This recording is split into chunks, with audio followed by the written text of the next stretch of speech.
Bienvenue sur la chaîne de la Russe de Paka et aujourd'hui, bien sûr, on va parler de russe comme d'habitude. Si ça vous intéresse, restez avec moi. Une question qui revient assez souvent dans ma vie, c'est pourquoi les Russes parlent pas beaucoup? Dites ça à mon mari parce que lui, il pense pas comme ça. Et d'ailleurs, souvent, il me dit c'était bien quand t'es pas parlé en français. Mais c'est vrai, quand je n'ai pas parlé, je n'ai eu rien à dire. Et aujourd'hui, quand je parle, vous voyez, même j'ai mis la caméra devant moi et j'ai fait blablabla, blablabla, blablabla, blablabla. Alors, je vous explique qu'aujourd'hui, en fait, les Russes, ils parlent beaucoup quand il faut parler beaucoup. S'il n'y a rien à dire, un Russe ou une Russe, ils vont rien dire. En fait, c'est pas les Russes qui parlent pas beaucoup, c'est les Français qui parlent beaucoup. Quelques petits exemples. Salon de beauté. Voilà, je vais faire les ongles chaque 3 semaines. Voilà, d'ailleurs, ils sont très jolis. Je peux vous donner le numéro de téléphone de la dame qui fait les ongles. Et qu'est-ce que je vois là-bas? Une Française arrive, bonjour tout le monde, vous allez bien? Oui, et vous, tout le monde va bien. Donc elle a assuré que rien ne se passait de grave dans cette salon de beauté, elle s'installe. La dame elle pose la question, alors, la dernière fois, on a fait un peu autrement les ongles, est-ce que ça a bien marché? Est-ce que les ongles sont bien tenus? Et là, la Française, elle sort. Oui, en fait, oui, parce que par ici, je mets un tout petit peu le rouge, parce que j'aime bien le rouge. Parce que d'ailleurs, j'ai acheté une robe rouge dans le magasin Zara. En fait, en Zara, c'est pas très cher en ce moment. Il y a le discount, il y a des vêtements assez sympas comme chez Dior. Parce que chez Dior, en fait, c'est une maison du mode qui a été inventée en 1800, je sais pas quelle année. Et donc, c'est assez sympa, tous ces robes, etc. Surtout la collection qu'ils ont présentée à Paris. On était à Paris il y a 2-3 jours et c'était pas beau, hein, parce que là, par exemple, à Cannes, il fait beau, il y a le soleil, et à Paris, c'était pas beau du tout. Et en fait, on a fait les promenades, on a vu la Tour Eiffel, voilà, parce que ça fait 10 ans. Ça fait 10 ans que j'ai pas vu la Tour Eiffel.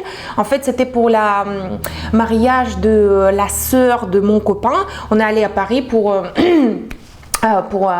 son mariage, et la sœur de mon copain, imaginez, elle a accouché 2 enfants en même temps, donc elle a les jumeaux et puis elle a accouché encore les jumeaux, et donc elle s'est retrouvée avec 4 enfants. 4 enfants, c'est énorme parce que ça coûte énormément cher en ce moment. J'ai que 2, et par exemple pour acheter les couches et tout ça, ça coûte vraiment cher. Surtout les petits pompotes, les gâteaux qu'ils mangent beaucoup. Voilà, les gâteaux aujourd'hui, ça coûte tellement cher et ils sont pas bio. Et les bio, c'est vraiment cher le bio maintenant. Parce que là, par exemple, il y a une dame à côté de l'église qui vient avec ses produits bio. 1 kilo de tomates bio, ça coûte 3 fois cher qu'à Leclerc. Et à Leclerc, quand tu vas chercher les tomates, il y a 1000 personnes par mètre carré, tu n'arrives pas à bouger avec ta petite caddie là, et les enfants qui crient dans le caddie, et je vais à la caisse, et elle me dit à la caisse, oui madame, mais il faut en fait poser les légumes. Mais je ne savais pas, parce que poser les légumes, par exemple, avant c'était pas comme ça, et maintenant il faut poser les légumes. Moi je ne savais pas. Du coup, je suis allée poser les légumes, et j'étais au retard pour mon rendez-vous à 15h, parce que moi j'ai allé chez ostéopathe à 15h et elle m'a fait un peu, parce que j'étais bloquée un peu, j'étais à la salle de sport hier avec ma copine, et donc on a fait le sport un tout petit peu, et une moment je sens il y a quelque chose, ça va pas, et ma copine elle m'a dit bon, on va voir un petit ostéo, parce qu'elle va voir souvent l'ostéo. Elle a plein de problèmes avec son épaule aussi, parce qu'avant elle était nageuse professionnelle à Nice. À Nice, il y a une piscine, une grande piscine comme ça. Et cette piscine-là, en fait, vous pouvez y aller avec les enfants dans cette piscine. Mais par contre, l'eau, elle est froide. Hein, je vous annonce qu'elle est froide. C'était marqué, oui, l'eau, elle va se réchauffer, c'était vert, etc. On est allé, c'était froid de chez froide. Vous voyez ce que je veux dire? Et la dame qui fait les ongles, elle dit, oh, ah oui, d'accord, c'est sympa. Et les ongles, ça va? Oui, les ongles, ça va. Je vous rassure que si vous voulez savoir si vous pouvez faire l'amour avec votre femme aujourd'hui, oui ou non, appelez sa coiffure ou la dame qui fait les ongles, parce qu'ils savent tout. Elle a juste posé les questions, est-ce que les ongles tiennent bien? Elle a raconté toute sa vie depuis 1990. Une Russe, si la dame elle demande est-ce que vos ongles ça va, si ça tient bien, une Russe elle va répondre oui merci. Ah, quoi d'autre? Elle t'a posé les questions, est-ce que les ongles ça va? Oui ça va. C'est quel rapport avec le piscine de Nice et sa tante et sa sœur qui se mariait avec un homme et qui a eu 4 enfants, etc. Blablabla. Un autre exemple. On va souvent au restaurant au bord de mer et puis la directeur de cet restaurant, parfois il passe pour dire bonjour à ses clients. Je trouve que c'est assez sympa, c'est très poli, etc. Et il approche une table. Est-ce que les moules sont bonnes? Question. Une Russe, elle va répondre oui, les moules sont bonnes. Ou ils sont pas bonnes. J'ai pas aimé. Voilà. Parce que les Russes, on dit toujours ce qu'on pense. La table française qui a répondu ah oui, les moules sont excellentes. C'est d'ailleurs quel mois que vous avez pêché ces moules? Parce que je sais qu'au bord de mer Atlantique, il faut pêcher les moules février et mars. Et on est allé goûter ces moules, c'était excellente. En plus, la sauce qui était avec des moules, je n'ai jamais trouvé nulle part ailleurs. C'est que là-bas, il y a un restaurant, donc c'est un monsieur âgé qui tient ce restaurant. Et ce monsieur, avant, il a eu le boulangerie. Il a eu du pain. Très bon pain, très bonne qualité, mais sa femme, elle a lancé une autre business, donc il commence à pêcher les moules. Et là, il a fait ouverture d'un restaurant avec des moules, c'est excellent, mais mieux qu'à Corse. Parce que l'année dernière, on était à Corse, on est allé au restaurant, il n'y a que du moule dans ce restaurant, c'était très bon, mais moi je trouve que ce restaurant il est beaucoup mieux. Et vos moules aussi, c'est excellente qualité, la taille elle est magnifique, etc. Et qu'est-ce que vous pensez? Le directeur il est déjà passé, il a dit bonjour à tous et autres tables, etc. Il a déjà même se préparé de partir parce que la journée est finie pour lui. La table elle continue à parler des moules. La thématique des moules, en fait, les Français ils aiment bien parler des moules. Une Russe, elle va répondre oui, les moules sont bonnes ou pas bonnes. Voilà, tout simple. Donc, faut pas penser que les Russes, ils parlent pas beaucoup.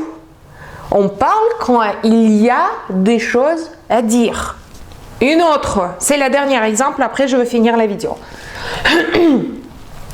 À l'époque, quand je déménageais en France, j'ai eu plein de papiers préparés pour rester en France comme il faut, etc. Et on est allé avec mon époux à la mairie, il nous manque un petit papier.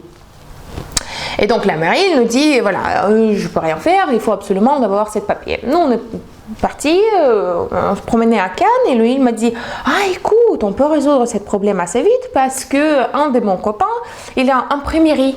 Imprimerie, ou comment ça s'appelle, vous savez, où on fait les cartes de visite, etc. Donc on va aller lui voir et je vais lui demander, il va imprimer ce papier, on va revenir de suite à la mairie et ça va se finir assez rapidement toute cette histoire, comme ça on n'a pas obligé de revenir demain et encore prolonger pour n'importe quel mois.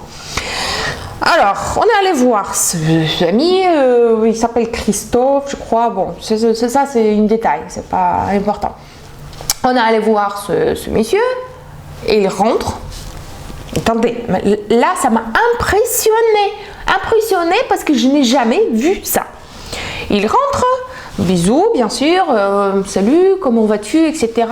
Et ton fils, il a joué le match hier? Il dit oui, il a joué contre un 15-4 à Grasse, voilà, et il n'a pas gagné, mais voilà, il n'a pas eu le bal, donc voilà, il part de tennis. Et puis, et ta femme, ça va? Oui, ça va, elle était un tout petit peu fatiguée parce que elle fait les études, quelque chose, et c'est pour ça elle est un peu fatiguée, donc c'est moi qui prépare manger, donc c'est un peu compliqué parce que après le travail, je rentre à la maison, je prépare manger, elle est allongée sur le canapé parce qu'elle peut plus, elle est trop fatiguée, etc. Blablabla. Elle dit ah oui. Et le business, ça marche très bien. Oh oui, c'est bien, il y a des gens qui passent, etc. 40 minutes. Oh